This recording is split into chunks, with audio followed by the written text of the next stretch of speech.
Ami Renardo, bien le bonjour. Allez, aujourd'hui, nouvelle vidéo sur un Kickstarter et plus précisément sur le jeu Ethereum. Alors ici, on sera sur un jeu de programmation pour 2 à 4 joueurs et on sera sur des parties avoisinant les 1 heure. Dans Ethereum, vous allez chacun incarner un peuple qui va devoir se développer. Et pour cela, vous aurez tous besoin de cette même ressource tant convoitée qui est l'Ether et qui va se trouver au centre de la planète. Vous allez donc devoir rivaliser à l'aide de vos collecteurs et armées pour accroître à la fois votre puissance et développer de nouvelles capacités. Allez, voyons comment préparer sa planète. Pour ce qui est de la mise en place, vous devrez commencer par préparer le plateau qui est en 3D. Vous allez créer la pioche saison en prenant au hasard 6 cartes saison de couleurs différentes, et vous allez mettre par-dessus la carte saison nuit, face visible. Vous allez tous prendre une boîte peuple en effectuant la mise en place spécifique indiquée. Vous allez ajouter des socles à votre collecteur et à votre armée, des marqueurs de défense et guides dans votre cité, et vous allez prendre les ressources qui sont indiquées. A noter que chaque clan possède un pouvoir unique. Vous allez placer vos demi-pôles sur la case montagne jaune devant votre cité, et enfin vous allez prendre vos 4 premiers jetons d'action. Et là, vous êtes prêt à démarrer la partie. Une partie d'Ethereum va se dérouler en 7 manches qu'on va appeler saison, et à l'issue de la dernière, le joueur avec le plus de points remporte la partie. Chaque saison est divisée en 5 grandes phases. Vous aurez tout d'abord une première phase où vous allez révéler une nouvelle carte saison, vous allez ensuite chacun piocher une carte flash, ça va être à ce moment-là où vous allez pouvoir en jouer certaines. Vous allez ensuite programmer vos actions, et enfin vous allez les effectuer à tour de rôle. Vous allez ensuite enchaîner sur une nouvelle saison. Au début de chaque manche, vous allez révéler une nouvelle carte saison, qui ont chacune une couleur différente, excepté la première qui est la carte nuit. Sur chacune de ces cartes, vous allez retrouver en haut l'ordre d'initiative pour la saison, c'est-à-dire dans quel ordre les joueurs vont effectuer leurs actions. Le peuple ayant une affinité, celui-ci lui donnera un pouvoir supplémentaire durant cette manche. Et enfin, vous allez retrouver un modificateur de manche, qui se traduit par l'ajout d'un bonus ou bien d'un malus. Vous allez parfois retrouver ce symbole qui déclenche les capacités de début de saison. Elles seront effectuées selon l'ordre d'initiative. Vient la deuxième étape où chaque joueur va piocher une carte flash. Ces cartes vous donneront tout simplement des bonus. A noter qu'à la fin de la saison, vous pourrez en avoir que 6 maximum. Et ça va être à la troisième étape où vous allez pouvoir en jouer autant que vous voulez.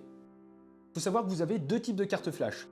Vous avez les cartes avec un symbole de saison qui sont jouées durant cette étape, et les cartes avec un symbole flash qui peuvent être jouées à n'importe quel moment. Et tout simplement, vous allez accomplir l'action indiquée sur la carte. Une fois vos éventuelles cartes jouées, vous allez ensuite programmer vos actions. Au début de la partie, vous commencez avec 4 jetons d'action, que vous allez pouvoir répartir sur 5 actions possibles. Pour programmer vos actions, vous allez placer vos jetons sur le panneau de programmation. Lors de la prochaine étape, vous allez les réaliser dans l'ordre indiqué. Ainsi, vous allez pouvoir déplacer une unité vers une case adjacente. La couleur de l'emplacement de votre jeton indique la couleur du terrain cible.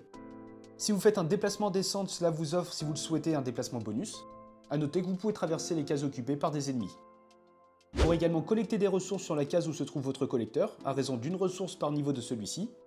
Si vous collectez de l'Ether, vous pourrez également récupérer un jeton de victoire. Vous pourrez augmenter le niveau d'une de vos unités. Pour cela, vous aurez un coût à payer, sachant que X est le niveau à atteindre. Il faut savoir que vous ne pouvez pas augmenter une unité plus d'un niveau par action. Vous pourrez transformer des ressources pour en obtenir d'autres, des cartes, des capacités ou bien des boosters.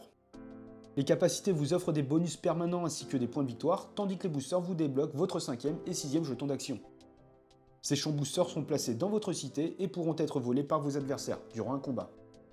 Et si vous récupérez votre 3e cube booster, vous pourrez récupérer le jeton de victoire associé. Et dernière action possible, c'est se connecter. Vous allez lancer un dé et vous allez vous reporter au tableau des récompenses. A noter que les guides influencent sur le hasard en ajoutant leur niveau au résultat des lancers de dés, que ce soit pour l'armée, la défense ou bien les connexions. Une fois que tous les joueurs ont programmé leurs actions, vous allez les révéler. Chaque action sera résolue l'une après l'autre pour l'ensemble des joueurs et dans l'ordre d'initiative. Toutes les actions numéro 1 vont être effectuées, puis les actions 2 et ainsi de suite. Et si pour une raison quelconque vous ne pouvez pas effectuer votre action, vous allez pouvoir récupérer une ressource de votre choix depuis la réserve. Si jamais à la fin d'une action une unité se trouve sur la même case qu'une armée adverse, il y a un conflit qui peut être de 3 types. Si une armée se trouve sur la même case qu'un collecteur adverse, l'armée est automatiquement victorieuse. L'armée va piller le collecteur en volant 2 ressources de base de son choix dans la cité adverse, et le collecteur va perdre un niveau et va devoir fuir vers une case adjacente. Si 2 armées adverses se trouvent sur la même case, vous allez résoudre un combat par des dés. Vous allez successivement dans l'ordre inverse de l'initiative lancer un nombre de dés équivalent à votre niveau d'armée. Ce résultat peut être modifié par des cartes, des capacités ou par le niveau de guide. Le score le plus haut va l'emporter, et en cas d'égalité, vous allez recommencer. Le gagnant va rester en place et va prendre un jeton de victoire armé. Et le perdant va devoir fuir vers une case adjacente, sans que cela engendre un nouveau conflit. Et dans tous les cas, les 2 armées vont perdre un niveau. Et enfin, si une armée entre dans une cité adverse, il y a un siège. La résolution va se faire de la même façon avec les dés, et le défenseur pourra lancer autant de dés que sa valeur de défense. Si la défense gagne, elle va prendre un jeton de victoire armée, et à l'inverse, si l'armée gagne, vous pourrez soit baisser le niveau de guide adverse, vous allez également prendre un jeton de victoire armée, ou bien vous pourrez voler la cité, en prenant au choix soit un cube booster, 2 cubes d'éther, ou bien 4 cubes ressources. Mais dans tous les cas, l'armée va devoir battre en retraite sur une case adjacente, et chaque camp doit perdre un niveau. Pour rappel, vous ne pourrez pas descendre en dessous de 1. Vous allez ainsi enchaîner les 7 saisons, et à l'issue de la dernière, vous allez passer au décompte des points. Pour cela, vous allez compter le nombre d'étoiles représentées sur vos jetons de victoire et jetons de capacité. Chaque niveau de guide va vous octroyer un point. Et enfin, chaque paire d'Ethereum va vous rapporter un point. Et bien sûr, le joueur qui en a le plus remporte la partie. Et on se retrouve pour un petit tour de jeu avec 2 joueurs fictifs, donc un joueur rouge et un joueur vert. Faut savoir que la capacité du joueur rouge lui permet de remporter les combats en cas d'égalité, et de plus, il va pouvoir récupérer une ressource supplémentaire lorsqu'il attaque un collecteur. Le joueur vert, quant à lui, va pouvoir relancer les dés lorsqu'il obtient un 1 ou bien un 2, et il va pouvoir récupérer une ressource verte supplémentaire lorsqu'il va collecter dans une forêt. On attaque donc la première étape où on va tout simplement révéler une nouvelle carte saison. Donc ici, on voit que le joueur vert a une affinité durant cette manche, il va donc pouvoir activer ses capacités, à savoir récupérer 2 unités vertes lorsqu'il va collecter, et va pouvoir lancer un dé supplémentaire lorsqu'il va vouloir se connecter. On distribue les cartes flash. Donc le joueur rouge va pouvoir relancer l'un de ses dés lorsqu'il le souhaite.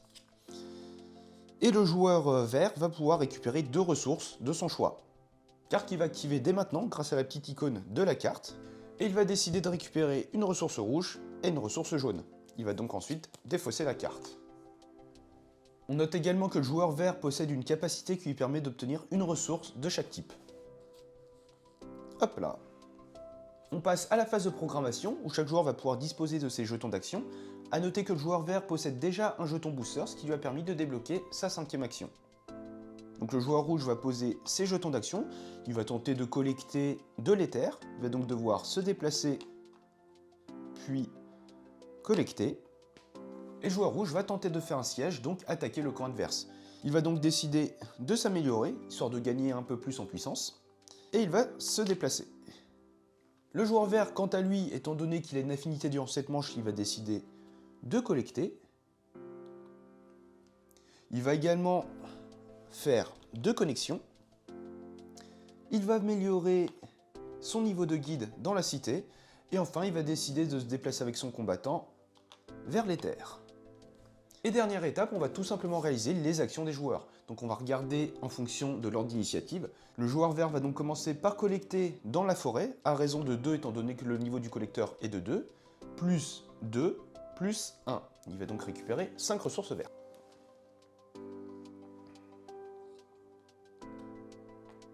Ensuite, le joueur rouge va se déplacer vers les terres avec son collecteur. Le joueur bleu va faire une première connexion. Il va donc lancer 2 dés grâce à sa capacité. A noter que l'une des capacités du joueur vert lui permet de relancer un dé de valeur 2 et il obtient un 12. Avec ce 12, il va décider de récupérer la récompense associée, à savoir un jeton de victoire qui va lui rapporter 4 points. Le joueur rouge va collecter de l'éther, il va donc récupérer un d'éther étant donné que son collecteur est de niveau 1. Et en plus de cela, il va récupérer un jeton de victoire de collecte. Le joueur vert va de nouveau faire une connexion. Il va relancer son 1. Et avec un 9, il va pouvoir améliorer son guerrier. Le joueur rouge va également améliorer son guerrier en dépensant 3 ressources rouges, étant donné que son guerrier va monter au niveau 3. Le joueur vert va récupérer un niveau de guide en dépensant une ressource de chaque. Pour rappel, le guide permet de rajouter plus 1 à la valeur des dés. Et enfin, le joueur rouge va se déplacer dans la cité adverse. Un combat va alors se réaliser où le joueur rouge va pouvoir lancer 3 dés, étant donné que son guerrier est de niveau 3, et le joueur vert va lancer 2 dés, 1 dé pour chaque niveau de défense. Le joueur rouge, hop, lance les dés et obtient un 8 et un 9, à savoir qu'il va utiliser sa carte flash qui va lui permettre de relancer l'un de ses dés, et va donc relancer le 1. Et il obtient un 13, plus 2 grâce à ses guides, il obtient donc un 15. Le joueur vert, quant à lui, va lancer 2 dés. Malheureusement, il obtient un 7 et même avec son niveau de guide qui lui rajoute 1, ce n'est pas suffisant pour atteindre 15. Le joueur rouge est donc déclaré vainqueur. Il va tout de même perdre un niveau et va devoir se replier vers une case adjacente. Et il va décider de voler le cube booster du joueur vert. Cela lui permet donc de débloquer son 5e jeton. Le joueur vert, lors de la manche suivante, va perdre son bonus. Et le joueur rouge va en plus de ça récupérer un jeton victoire. Hop, qui va lui rapporter 6 points de victoire exactement. Et on n'oublie pas, le joueur vert va perdre un niveau de défense. Et ceci sonne la fin de cette saison, vous allez donc les enchaîner jusqu'à arriver à la 7e avant de passer au décompte des points. Et le joueur qui en a plus remporte la partie. Donc voilà, j'espère qu'avec ce petit tour de jeu, vous avez une meilleure compréhension de son fonctionnement.